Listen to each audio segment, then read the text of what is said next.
Poslednji in poslednje, to je obodovska specialna epizoda za drugo sezono serije The Last of Us, po slovensko Zadnji med nami, po obodovsko Poslednji od nas, specialna epizoda, ki je res nekaj posebnega, saj je krajša, aktualna, vedno maščevalna.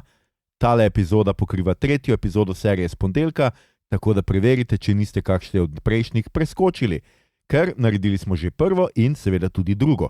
Če ste se pa šele zdaj lotili serije ali jo pogledali šele pred kratkim, torej če ste pred kratkim pogledali tudi prvo sezono, na isti način smo obdelali tudi to, vse povezave, tudi tekoče, so v opisu te epizode. Z vami smo, kot ničkolikokrat, Mito Gegić, Servus, Igor Harp Yo. In moja malenkost Aljoša Harlamov. Opozorilo, epizoda bo vsebovala kvarnike, kljub temu, da je sveža in še topla in vsa dehteča. In zdaj, muzika!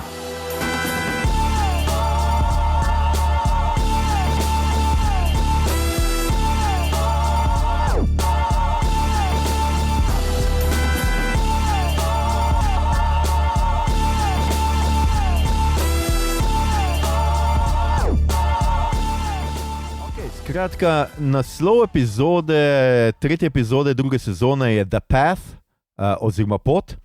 Režiral jo je Peter Hoare, ne vem kako naj to. Hoare. Daj prosim črkuj. Peter Hvar. H-O-A-R. Ok, dobro. Hvar. Rečemo, da je z otoka Hvar. Okay. Ki je drugače režiral epizode serije Daredevil, in sicer Netflixovega Daredevila, Iron Fista, Defenderse, Altered Carbon za Netflix in zdaj režira tudi Doctor Whoja za Disney+. Sicer pa je scenarij, kot smo pa vajeni, je pa napisal Craig Mazin. In to je, mislim, da to, kar rabimo nucnik za tretjo epizodo, in zdaj na vrsti Igor, da bo povedal, kaj se je zgodilo. Začnemo kar takoj. Imamo eno kratko sceno, ki se zgodi takoj potem, ko se je v bolnišnici Eli in se zbudi v bolečinah in v paniki ugotovi, kaj se je zgodilo in pač jo zadrogirajo, da zaspi. Potem pa 3 mesece kasneje je ona pripravljena, da gre iz bolnišnice, in ko gre iz bolnišnice, še mora imeti pogovor s psihiatrinjo oziroma psihoterapevtko, ki se ji laže, in ona tudi to ve, da se ji laže, ampak je basically vseeno, kar mislim, da smo že dosti dobro utemeljili pri tem liku. Skratka, potem Eli namerava, da bi šli... najprej Dina pove, da je zvedla imena, zvedla, kdo so, in potem hoče sklicati, da bi šli posi za njimi in se maščevali.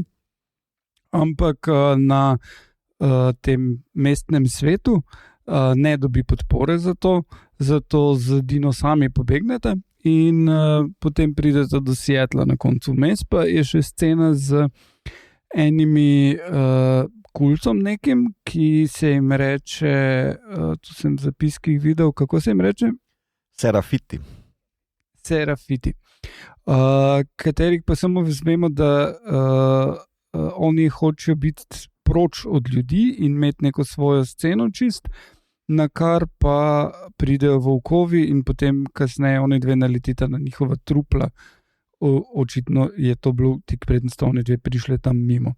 In zadnja scena v Seattlu, Seattle zelo cool izgleda, to moram reči, ta dizajn, ampak zadnja scena pa je, da vidimo, koliko je teh volkov, in jih ni malo in imajo tank.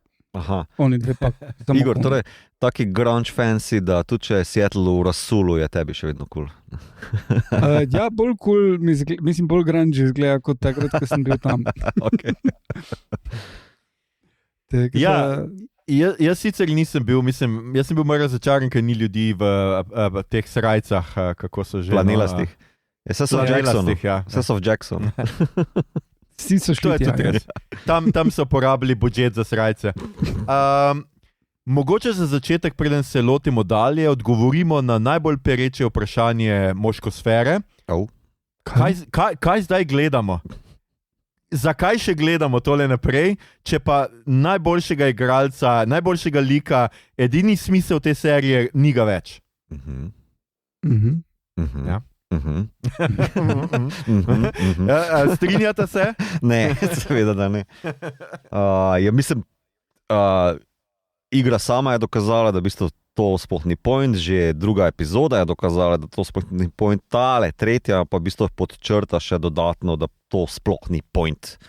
To je rizična poteza, ker lahko bi v adaptaciji v bistvu razpotegnili neke zadeve, mogoče nafilali backstory ali pa sidequeste, kakorkoli, ne, da bi glavnega igralca, tega velikega zvezdo Pedro Pascala ohranili še dlje pri produkciji, ampak po drugi strani je pa zelo pogumno, da so zvesti tako igri, pa da niso ujčkali občinstvo tlele in šli takoj vnaprej z bistvom te zgodbe, ki pa je pač maščevanje, ne, in da maščevanje kuri razmerja, kuri osebnosti, kuri v bistvu emocionalno stanje, kakorkoli boš tu rekel, to je zgodba The Last of Us Part 2. In to. Igor, kako se tebi zdi zdaj, ko smo brez Pedra Pascala? Jaz mislim, da če so ljudje tako obsedeni s Pedrom Pascalom, bi se jih lahko več potrudilo on film z Nicolasom Cageom, ko sta skupaj pogledati, ker je bil čist lušen in noro zabaven, tako da vseeno pa v kinu ni naredil kaj dosti. Tako da jaz mislim, da cel ta fake outrage glede Pedra Pascala je pač s tem, da ljudje ne prenesejo serije, ki je o dveh puncah. Čeprav Yellow Jackets je pa bil zanimivo dost uspešen, ne? Pa je samo ženskah. Da, okay. Ja, ampak mislim, da verjetno ni glih dosegel števil The Last of Us. No? Ja, kakorkoli, jaz mislim, da je tretja epizoda pokazala, da pač Bella Ramsey zna igrati, da je zelo dobra igralka in mislim, da... Ja. A si rabo tole tretjo epizodo Last of Us, da si videl, a nisi v Game of Thrones že prvič, ko se pojavi... Jaz sem Pedra Pascala. Ne, tudi v Game of Thrones si gledal sam Pedra Pascala. Ja? Ja, tam tisti del sem pogledal 2 ali 3. Tam prvič, ko se pojavi, si je prislužila vzdevek Mala Merkel, če se ne motim, in rekel bi, da zasluženo. In to, da si je, ko se je prvič pojavila v Game of Thrones, kjer je bilo milijon likov, prislužila svoj vzdevek, ki je povezan na aktualno politično sceno, bil se mi zdi kar dosežek in že to dokaz, da zdaj nismo rabili čakati do tretje epizode druge sezone, tako Bella Ramsey pa zna igrati, wow. Okay. Ne, definitivno nismo rabili. Je pa tudi res, da tretjo epizodo je režiral, kot sem že rekel, Peter Hvar, rečemo mu Hvar, ki je v prvi sezoni režiral Long Time z Billom in Frankom, se pravi, z Nickom Offermanom in Murrayem Bartlettom. In lahko je bilo pričakovati, skratka, dali so v roke režiserju, ki obvlada dramo, ki obvlada emocije in je tudi, jaz mislim, da zelo dobro handlal Ellie, ker je vendarle Ellie lik z potlačenimi emocijami, ne? In jaz mislim, da tukaj se to odlično kaže. Meni je že bil ta prizor njenega odhoda iz bolnišnice, njene hoje po hodniku, kjer mimo luči, ko vidimo vsakeč, ko pride iz sence in se pokaže na luči za par sekund, vidimo, kako težko vzdržuje to fasado neprizadetosti, kulskosti, tough girl, karkoli pač skuša. Mislim, da tale psihoterapeutka Gail reče, da si v odličnem mentalnem zdravju, ko bi le vsi bili tako zdravi, kot si ti. Da odlično odigra to, I guess. Ja, in Gail lahko zaupamo, ker veliko kadi trave in pije alkohola, tako da gotovo ve, kaj govori. To edino tem ljudem jaz zaupam.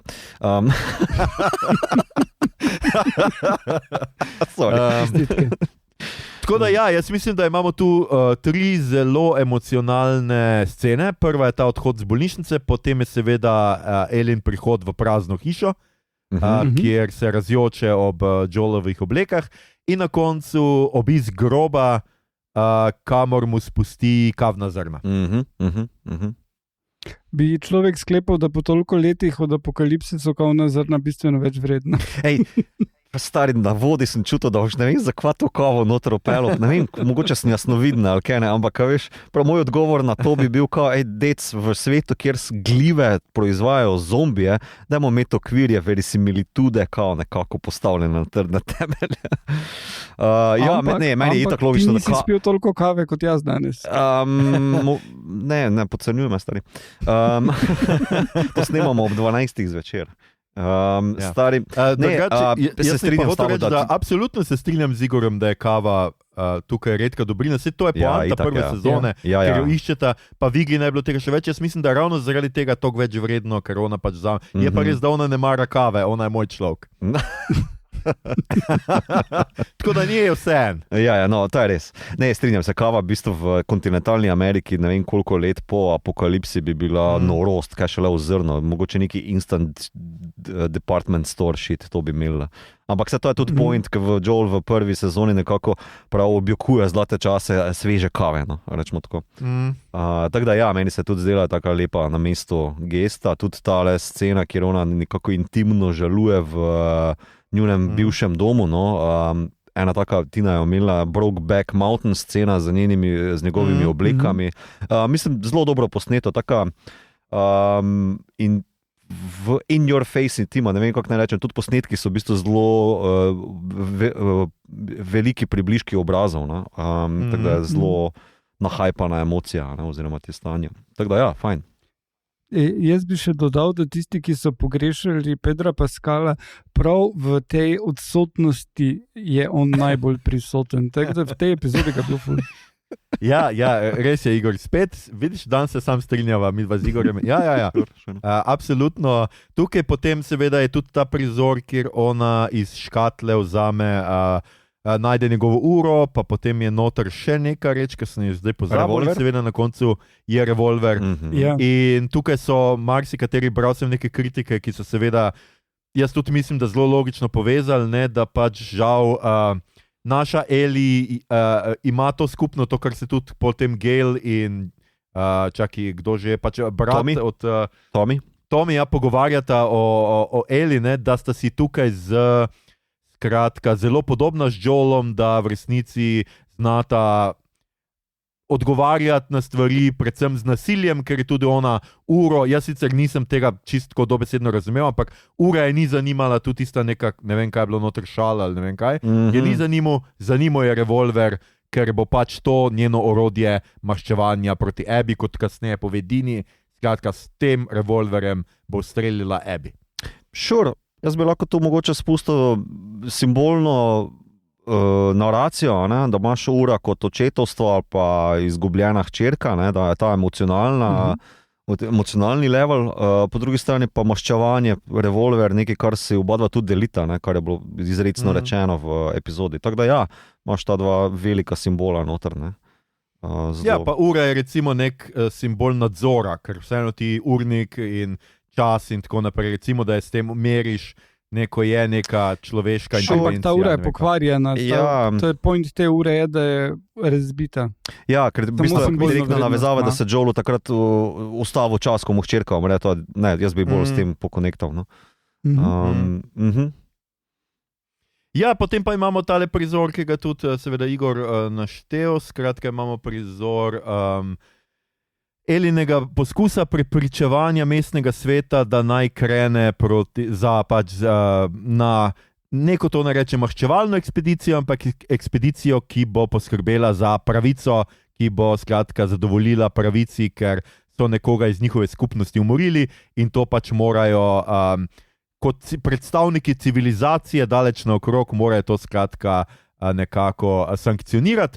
Vendar Eli ne uspe prepričati someščanov, ker tudi jaz moram priznati, da je tudi jaz ne vem, kako bi glasoval. Joel mi je bil zelo všeč, zelo mi je žal moškosfera, res mi je bil všeč, ampak ne vem, če bi za to poslal, mislim, da omenjajo nekih 12 ali 16 najboljših svojih, ker tako kot je ena rekla, kdo bo pa stal na obzidju, kaj če se zombi vrnejo, kaj se bo zgodilo potem.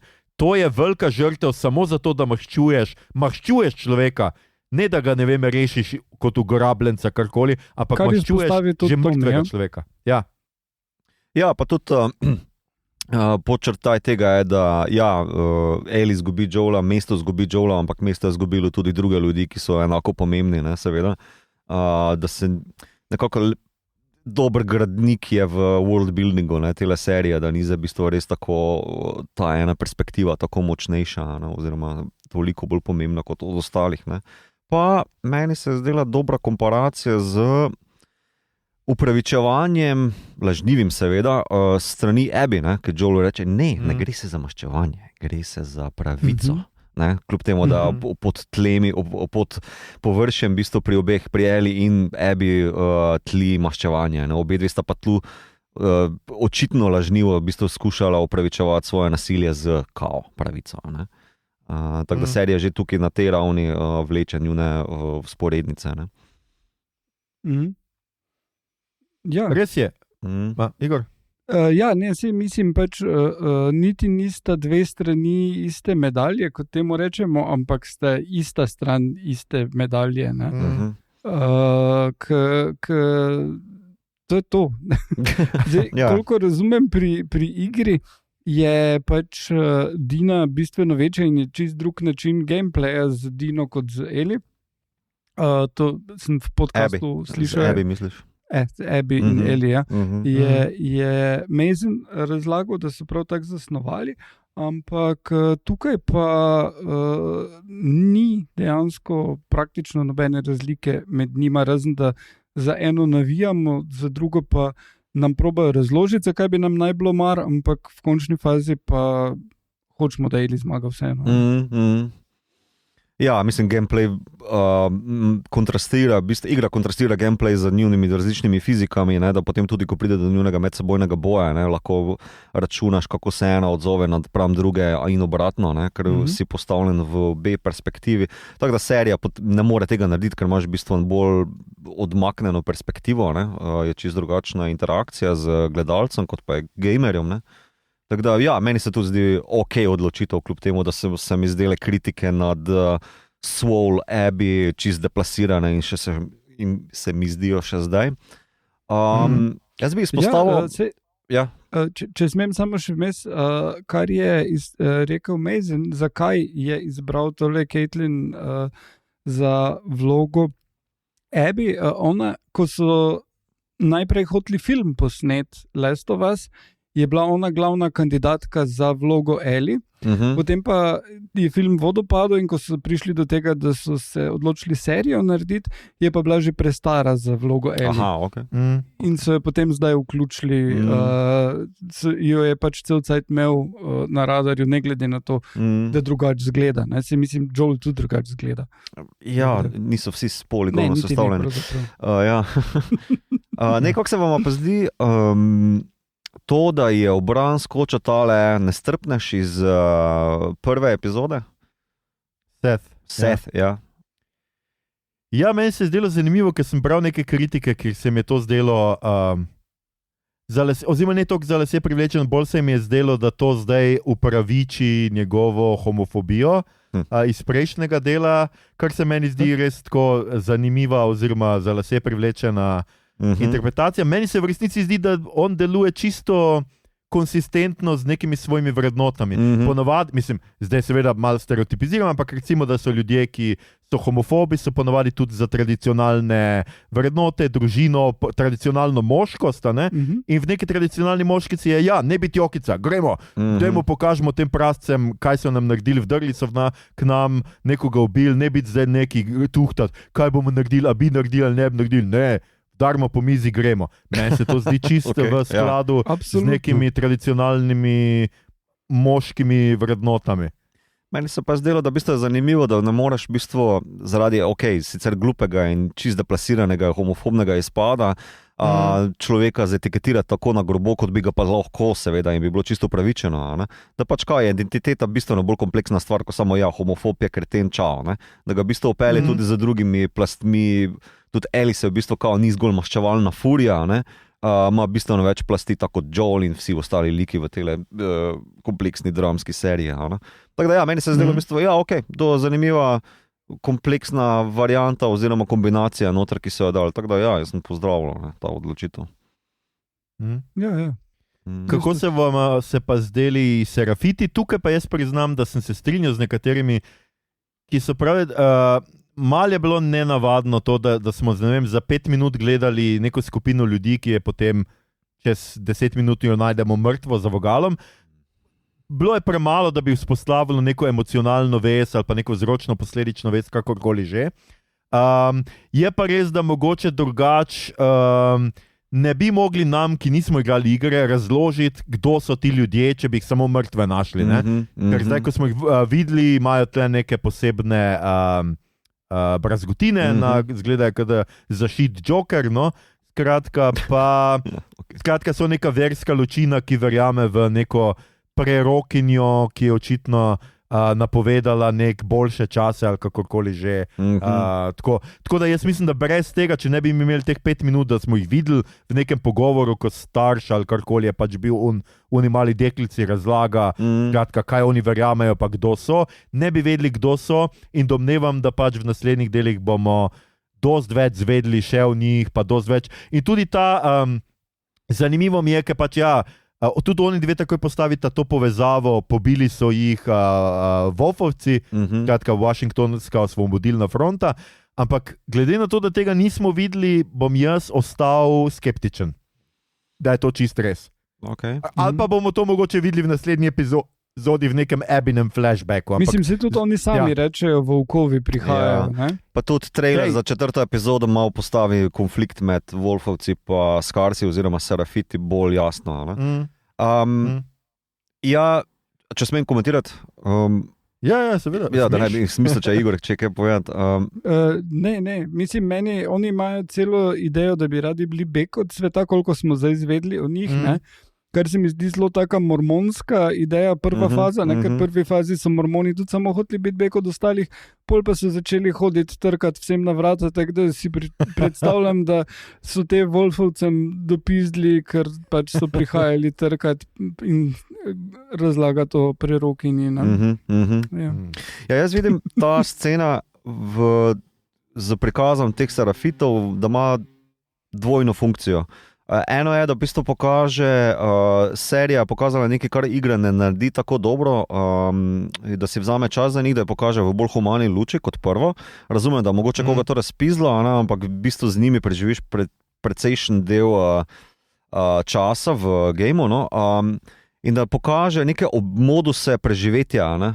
Serija se dostkrat ukvarja s tem, imaš anarcho-komuno v Jacksonu, imaš v bistvu militarizacijo Wolfovcev ali pa pokoritev avzglajzenemu avtoritarnemu sistemu v Fedra centrih, Raiderse, kanibalske kulte in pač tudi te. Tako da v bistvu se mi zdi, da postavlja tu nek kontrast, kako se v postapokaliptičnem svetu zmore skupnost graditi. Pač je skupnost. Po vrhu se mi zdi tudi zelo dobrodošel trik scenarističen, da v bistvu oče svojih hčerki razlaga, kdo so, kaj počno, zakaj bežijo nekam, kar je v bistvu ustaljen način podajanja informacij v tej seriji, da očetovska figura servira neki novega mlajši generaciji. Pa mislim, da so pač to, kar si ti Aljoša omenil, pač skušali v seriji pokazati, da sta nam, oziroma non-gamerom, da so Wolfovci pač bistveno bolj nevarni ali pa kreteni, še bolj kot pač bi jih lahko že, da jih moramo še bolj sovražiti, kot pa jih že zaradi Joela. Mogoče ne. Ok. Ja, definitivno smo tu dobili pač nek feeling, da skratka imamo tu, stopamo v nek zapleten svet, skratka, in da absolutno ni nič tako lahko, kot kaže, ker tale ježa v Seattle je bila zelo izletniška, lepa, imeli ste čas, da El in Dina, da se pogovorita o svojem poljubu na silvestrsko noč, kjer sta obe pogumno priznali, da itak ni nič pomenil, bolj ali manj ste ga ocenjevali, ali je bil dober ali ne. Ampak ja, mislim, da dobivamo pač neko širšo sliko tega, kar domnevam, da bo pa zdaj tale druga sezona, nek dogajanje. Zdaj verjamem, da naslednje dele kar nekaj epizod v Seattlu in ta nek notranji boj med temi volkovi ali fronto in Serafiti, kamor se bosta vpletli zdaj le Eli in Dina. Drugače sem hotel še reči to, da meni je bil pa ta prizor, zadnji prizor, ki ga vidimo v tej epizodi, skratka, kako se je nenadoma, ravno ko oni dve malo prej sta omenili, Seattle zgleda prazen, teh Wolfovcev je zelo malo, pa še manj jih bo, reče Eli, ne? Potem pa vidimo ta prizor, kako korakajo in tako, kot je Igor rekel, s tankom in to vse. In pač vidimo, ne bo šlo tako preprosto. Je pa to neki ena res tak prizor, ki je iz živih mrtvecev zelo pogost. Dostkrat točno to se zgodi, oni pridejo v neki kraj in se tam nekje naselijo, imajo tabor, pa kamera potuje gor in pokaže tako, ne vem, 3 ulice stran je pa tako vrvi od živih mrtvecev večinoma. No? Tako da to me je pa res zelo, zelo spomnilo na The Walking Dead. Ja, se en taki skoraj da že horror klišej, rečeš, da ena stvar ni tam, ampak bistvo je, ampak bistveno večje, pa bistveno bolj grozna. Ne? Tako. Bi pa še to rekel, da v bistvu tisti pogovori med njimi, ne, uporabljene so bile kratice, da oni grejo v FOB, to je Forward Operating Base, to pomeni, da širijo svoj teritorij, ki ga imajo pod nadzorom. Ja, pokažejo v bistvu neko, mislim, da kar uspešno nek nivo organizacije, ki ga imajo, da niso samo neki kekci, ki tako, naprimer, oni raideri z Moniko Levinsky v kjerem že, Chicago ali Detroitu, kje so že bili. Ni bila Monika Levinsky. Monika Levinsky je bila zaposlena v Leški, pardon, ja, se opravičujem. No, vse vemo, no, z prve sezone, nima veze. Tako da ja, mislim, da so pokazali na hitro, da niso samo eni, ki ropajo stvari, ampak da imajo bistveno bolj višji nivo organizacije. No? Kar so po mojem mogli tudi pokazati, glede na to, da je Abbyina skupina v prejšnji epizodi tudi zgledala mal na pol divja, no, mislim, Abby itak je divja, ampak oni zraven se pa stalkali, politicutski niso dobro vedeli, mislim, da smo tukaj zdaj rabili malo nekaj tega, pač ja, točno tega, ki si ti rekel, da dobimo nek občutek, da to ni, pa hkrati, zdaj mislim, da tukaj še nismo, šele v traileru vidimo Jeffreya Wrighta, če se ne motim.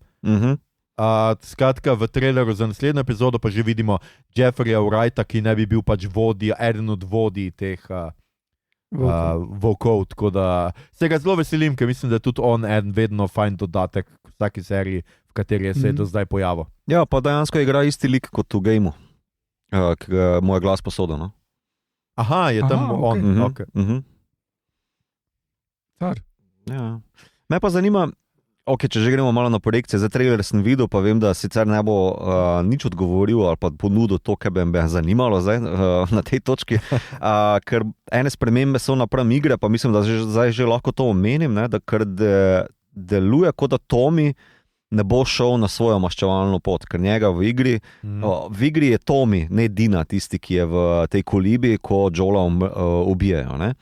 In razumem, da so v seriji, zdaj v 3. epizodi naredili tako, da je Dina bila tam, pa da Dina informacijo Eli ponudi za to, da imata neke momente skupaj, da v bistvu dobi boljšo motivacijo, da gre tudi jaz sem ga imela rada, pa bolj inteligentna, bolj pripravljena kot Eli, ne, ki to skratka, da je dobrodošlo ta rewrite oziroma adaptacija. Po drugi strani pa Tommy deluje bistveno bolj pasivno, zdaj, če ne bo šel, ne vem, mogoče me preseneti serija, ne, pa deluje nekako malo bolj, kako rečem, emocionalno ranjena, ne, pa da se proba nekako spoprijeti s tem, kaj se je zgodilo, ne, vsaj s tem pogovorom, kaj ga je imel z Gail, ne, pa tudi, ko očisti telo Joela, je nekako bil tudi callback na to, da je on tudi bil takrat zraven Joela pa njegove hčerke, ko se je zgodil ta poboj. Da se zaključi tudi ta njegov niklok, pa se potem sprašujemo, bomo sploh še Tommyja videli ali ne, ker v igri je on kar močen lik še, močno prisoten še, ne, tudi naprej.